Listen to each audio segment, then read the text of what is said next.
বাংলাদেশ সেনাবাহিনীর ইঞ্জিনিয়ার্স কোরকে আরও আধুনিক, গতিশীল ও যুদ্ধক্ষেত্র উপযোগী করে তুলতে উন্নত সামরিক প্রকৌশল সরঞ্জাম সংগ্রহের প্রক্রিয়া এগিয়ে চলছে।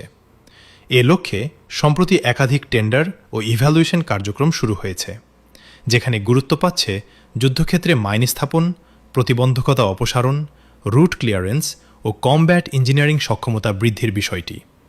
এই আধুনিকায়ন কর্মসূচির আওতায় রয়েছে অত্যাধুনিক scattered mine laying system, remotely mine laying system এবং আর্মোর্ড ইঞ্জিনিয়ারিং ভেহিকল এইভি সংগ্রহের পরিকল্পনা। ইতোমধ্যে বাংলাদেশ সেনাবাহিনী সম্ভাব্য কয়েকটি উন্নত প্ল্যাটফর্ম শর্টলিস্ট করেছে, যেগুলো মূলত পশ্চিমা বিশ্বের পরীক্ষিত ও অত্যাধুনিক সামরিক প্রযুক্তি নির্ভর। মাইন লেইং সিস্টেম ক্যাটাগরিতে শর্টলিস্টে রয়েছে পোল্যান্ডের বাওবাব কে, যুক্তরাষ্ট্রের M136 ভলক্যানো এবং জার্মানির স্করপিয়ন 2।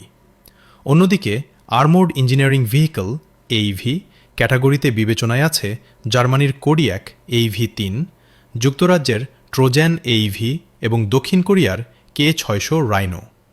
বিশেষভাবে উল্লেখযোগ্য, কোডিয়াক এইভি-3 তৈরি হয়েছে বিশ্বখ্যাত লেপার্ড 2 মেইন ব্যাটল ট্যাঙ্কের শক্তিশালী চেসিসের উপর ভিত্তি করে।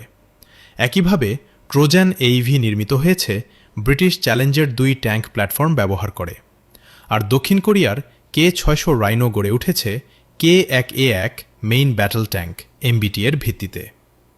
বিশ্লেষকদের মতে এসব উন্নত প্ল্যাটফর্ম যুক্ত হলে বাংলাদেশ সেনাবাহিনীর ইঞ্জিনিয়ার্স কোরের যুদ্ধক্ষেত্র সক্ষমতায় উল্লেখযোগ্য পরিবর্তন আসতে পারে। দ্রুত মাইন স্থাপন, শত্রুপক্ষের প্রতিবন্ধকতা অপসারণ, নিরাপদ রুট উন্মুক্তকরণ এবং ফ্রন্টলাইন ইঞ্জিনিয়ারিং সাপোর্ট আরও কার্যকর হবে। সামগ্রিকভাবে এটি বাংলাদেশ সেনাবাহিনীর আধুনিক যুদ্ধক্ষেত্র প্রস্তুতি ও কমব্যাট ইঞ্জিনিয়ারিং সক্ষমতা বৃদ্ধির পথে একটি গুরুত্বপূর্ণ পদক্ষেপ হিসেবে বিবেচিত হচ্ছে।